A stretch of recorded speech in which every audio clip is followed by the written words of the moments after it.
Rugby has always been in my family.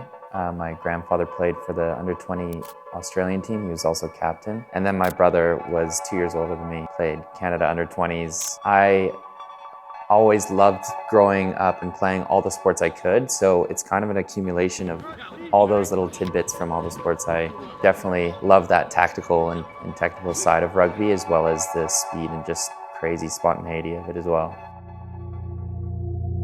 In Perth, Australia, we had our first game against Spain.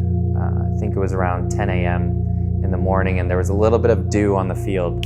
So I was just covering back, waiting for this guy to see if he was going to pass or take it into contact. And like I've done a million times before, not a million, but 100 times before, just ducked into a right shoulder tackle, and he kind of went down like this. My left cleat didn't catch on the ground, and then there's a video of my ankle and my head at the same level, and it's really gross, but I remember immediately rolling over and looking down at my legs, and my right leg and quad is straight, and my left quad is straight, but my bottom of my leg is totally out of place. I knew that there was something severely wrong. It was a feeling I've never felt before. And the first thought I had it's very vivid, I can remember this, is that I'm not invincible. And I have always lived my life daring and with great risk and doing things that other people wouldn't. Cliff jumping or doing something with risk. Hearing your ACL and MCL and PCL are gone, that's like a trigger for a lot of athletes that you know you're not going to be wearing the leaf for another probably year or year and a half. Yeah, it was definitely a lot of gravity to that situation there. I was severely heartbroken. I was really, really sad, but it was up to me to reframe that moment. And I believe I just wanted better for the team, and I knew I didn't want to make it an individual thing. My dad explains it like there's 5 stages of grief. He said I jumped to the last one, which is acceptance. So I think that's a nice quality that I've found I have. Immediately after my MRI that happened in Perth, there was an option to see if my MCL could reattach. That would take around 6 weeks. As soon as that 6th week came up, I was in surgery the next day, getting 2 allografts, which is cadaver ligaments, and hamstring graft for my ACL. I got the surgery in Vancouver, ferried back that evening, and immediately was just bedridden for the next couple days. During that time, it's really about getting muscle back in that left leg. Even before that, it's getting any sort of movement in that joint. So it's range of motion, moving my toes and getting my foot mapping correct. And a lot of the times I wouldn't progress. There'd be more of a regression. So that thought of not coming back 100% was quite present. The thing about rehab is it's not a linear thing. It's something you aspire to get to the end, but it has its bumps in the road.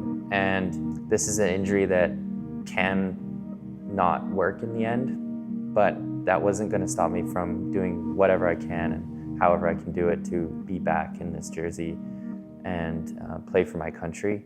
The call where I felt 100% ready to go was when I was in Vancouver and doing some change of direction. My physio at the time was telling me that, he said, look, I've been watching you for the past couple sessions and I think you're fully ready to go. And I wasn't expecting that. And so just the feeling of I achieved this big goal was still waiting because I haven't hit the field yet, but it was a nice feeling because I did feel physically ready and I knew that I could take on the challenge of playing again.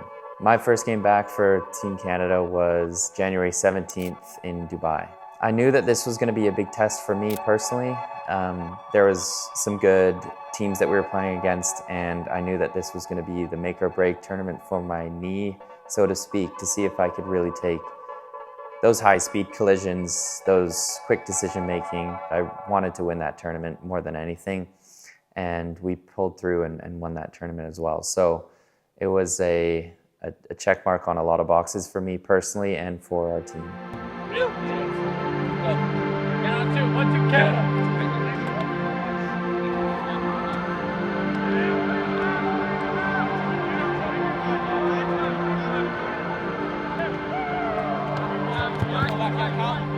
It's probably the best feeling you can have as a Canadian rugby player, to play in BC Place with all your friends and family watching. It's a different feeling, and you unlock new motivation, you unlock new tenacity to get out there and really put a good show on for our home. BC Place is quite unique, where you're warming up in the stadium as well with fans kind of looking down on you and yelling your name. It is a whole different atmosphere, which is such an honor to play in BC Place. Welcome to beautiful British Columbia here at BC Place for the 2026 Tech Tri-Nations Tournament and the HSBC. Led by Captain Lockie Kratz, Team Canada will be looking to build momentum heading into Uruguay and Brazil.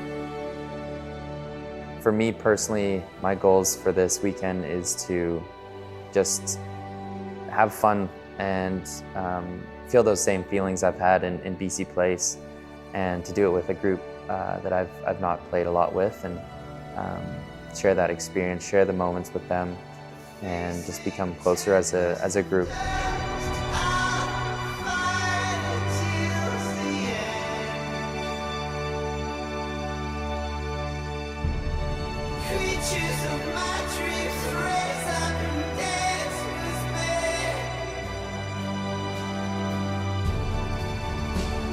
USA involved in that as well. There's a nice break. Lockie Kratz using his big left arm to catch to a Wanderer product. Gets it in there. Canadian. They're going the other way. The crowd are loving it. Lockie Kratz in space. Breaks the tackle. Oh, the foot pass. The show continues. Can he get to the line? Yes, indeed. Look at the pass. It's showtime under the roof here. And BC played by the home boys. Check. Let's go.